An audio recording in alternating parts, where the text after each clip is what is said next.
All right, so we're on to part 8. This is manslaughter. So, under the general heading of manslaughter, there's two types. There's voluntary and involuntary. We've already talked about, in videos, I think 3 and 4, we talked about involuntary manslaughter. And you can separate involuntary manslaughter because it is a unique crime. It sits on its own. There's not really connected to voluntary manslaughter and murder. Voluntary manslaughter and murder are more connected to each other. So that's why I have to do both together. So at the bottom it says vehicular manslaughter. Let's not even worry about that. That's California law. And we don't really have the luxury or the time to go through that as well with all the other types. So we're just going to concentrate on the basics of murder, voluntary manslaughter, and see how they're connected and which ways how you compare the two. All right, so we've already talked about murder, unlawful killing of one human being by another with malice. Voluntary manslaughter definition is even easier. It's the unlawful killing of a human being without malice. Okay, so this gets a little tricky because it's without malice, not because the behavior is different than the four types of events or actions that can cause malice, right? An intent to kill, intent to cause grievous bodily injury, reckless indifference for human life, and the felony murder rule. What we say, or what society says about manslaughter is we recognize that there are events in life that, based on human behavior, there are times when we wanted to take into consideration the events, the circumstances that moved this person to want to kill somebody else. So, what makes it a bit confusing at first is that you can have the intent to kill and still be convicted of manslaughter. So it's kind of like, let me phrase it another way. When you start out your analysis and you say, okay, this person has an intent to kill, but is there something in the circumstances, right? Something that drove them to have that intent to kill that excuses their intent. In other words, we're going to say your behavior is unlawful. So we start there. It's still an unlawful act, meaning it's not excusable, it's not justifiable, right? It's not an excusable killing, it's not a justifiable killing. Same definitions that we talked about before in murder and in involuntary manslaughter, right? So it's an unlawful killing, but we're stepping back and saying, wait a minute, the law identifies two different set of circumstances where we start out by saying, yeah, they had the intent to kill, and if we stop there, it's malice. But we take an extra step and we say, but let's look at the circumstances, and does it qualify for special um, for a special review, right? And so here are the two different ways that you fall out of malice and go to manslaughter. So let's think about like two trap doors, right? The first room is murder, but because of these circumstances, there's two other doors that you might be able to enter. And let's see if a person qualifies. So voluntary manslaughter says a defendant who commits all the elements of murder may only be convicted of voluntary manslaughter if conditions existed, in other words, are the circumstances at the time the person acted, which would negate the element of manslaughter. In other words, you commit all of the elements of murder. You commit an unlawful killing and one of the four ways of malice. But we as a society are saying, Well, let's look at the conditions. What motivated them? What gave them the intent to kill? What gave them the intent to cause grievous bodily injury? What gave them the intent or drive to engage in an act it's identified as a reckless indifference for human life? Okay. Voluntary manslaughter does not apply to number 4. It does not apply to the felony murder rule. Felony murder rule is totally different. So voluntary manslaughter, put this in your notes. We go from murder to manslaughter, or at least we can, under the first 3 ways of establishing malice. In other words, if there was an intent to kill, an intent to cause grievous bodily injury, or reckless indifference for human life, if we establish that, then we have to ask the question, well, wait a minute. What are the conditions that drove this person to have that intent to kill, or the intent to cause grievous bodily injury, or to put them in a position to engage in behavior that showed a reckless indifference for human life? Okay? Felony murder rule does not apply. All right. The killing that would otherwise be murder is reduced to voluntary manslaughter if the defendant killed someone because of a sudden quarrel or heat of passion. The defendant killed someone because of a sudden quarrel or heat of passion. So there's 2 ways that you go from murder to voluntary manslaughter. The first one is a sudden quarrel or heat of passion killing. So, as always, you don't take these words to their literal meaning. What I'm saying is, it's not the fact that a person got mad and killed somebody means that you go from murder to voluntary manslaughter. You have to be driven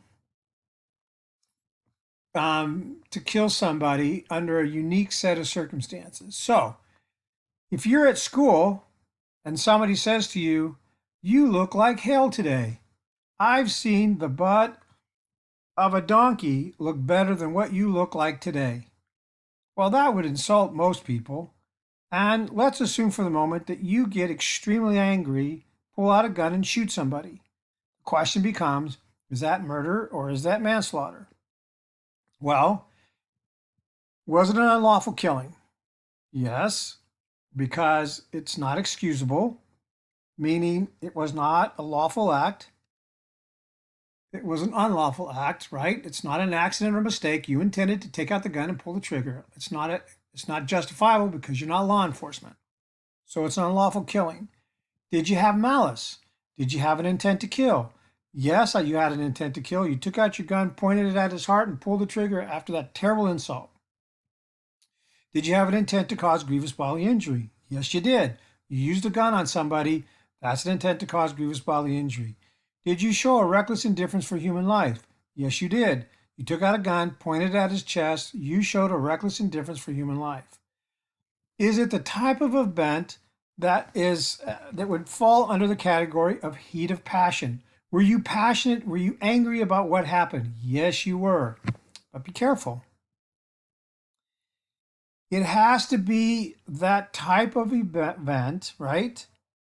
When we talk about heat of passion, we're talking about an act or a set of circumstances that is so extreme that a person loses all reasoning and objectivity and all judgment.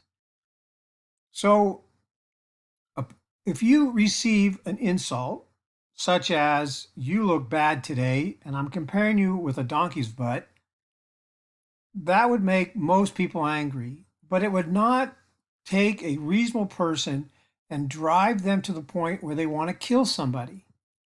So ask yourself and be honest with yourself. Would you be willing to take a life if somebody gave you that awful comment? If they looked you right in the eye and compared you to a donkey's butt, would you say to yourself, that's the type of event where I would lose all control and actually kill somebody? I mean, we would say, "Oh, I'm going to kill you." We would be extremely angry. We would be upset. You may even punch the person. But a reasonable person would not say, "I'm going to kill." They would never go through with actually taking a life for that type of comment. So that does not reach the level of heat of passion. that's required. Think of a heat of passion killing as you as a human being. There's some of us in the class that would say, I could never take a life. And I would say to you, yes, you could. You just haven't thought of a set of circumstances that would drive you to take a life, right? I would never want to take a life. But if you threaten my family, I could see where I may be pushed in a place where I would be willing to take a life in order to save one of my children or to save my spouse or to save a relative. It's not something that would come easy. It's not something that I would ever want to happen. I would do everything in my power to avoid such a situation. But you can see that reasonable people can be pushed to kill somebody. We're talking about a very high standard. So please do not confuse heat of passion with somebody simply getting angry. It's not about somebody getting angry. It's about a set of circumstances where a person acted rashly and under the influence of intense emotion that obscure his or her reasoning or judgment. In other words, you're so blinded by rage that you do not even reflect on the circumstances. So take a look at the other half. It says, and the provocation would have caused a person of average disposition, in other words, a reasonable person, to act rashly and without due deliberation. In other words, it would cause an average person to act without thinking and reflecting on the impact that it would have on their life, the impact it would have on the other person. You would be so emotionally distraught that you wouldn't think about you would be blinded by the idea of wanting to kill somebody. We all we all have bad thoughts. Everyone has bad thoughts.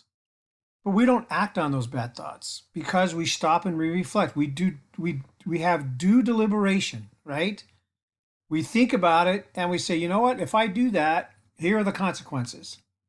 I'm not willing to pay those consequences, so I'm not going to do that bad act. Everyone has that in their life. Over and over again, there are opportunities and things that happen in our life where we, for a moment, for a split second, think of doing something and then say, don't do it, that's stupid. And it's stupid because, I'm gonna hurt somebody, I'm gonna lose somebody, I'm gonna go to jail, I'm gonna go to prison, so I'm not gonna do that act. That's due deliberation. We're talking about an event that blinds you so much that you don't even care. When somebody says, don't kill that person, you're gonna go to prison for life, you just look at them like, I don't care. I don't care. I'm not even thinking about that. I'm so driven by the event that I stop to even reflect on what could happen to me. And even when I do stop and think about it, I simply move it to the side and say, I don't care. So calling somebody a bad name, getting somebody angry, giving somebody an insult in and of itself is never enough. So please do not get lost on this idea that heat of passion means, oh, he's angry, therefore it's voluntary manslaughter. That's not what it means. It's finding out that your wife's been raped, finding out that your daughter's been harmed or your son has been harmed, right? Finding out a member of your family has been assaulted, sexually assaulted. That could drive somebody. Coming home and finding your wife or your husband or your significant other in the arms of somebody else, right? That would be the type of event that would cause someone to not think about the consequences and go to that place where they're willing to kill somebody. That's what we're talking about. So we're talking about a very, very high standard. All right, I'm going to run out of time. So I want to continue talking about this because I've got to pound this in your head that it's not about simply getting mad. So you're going to hear me lecture again about this in a few minutes.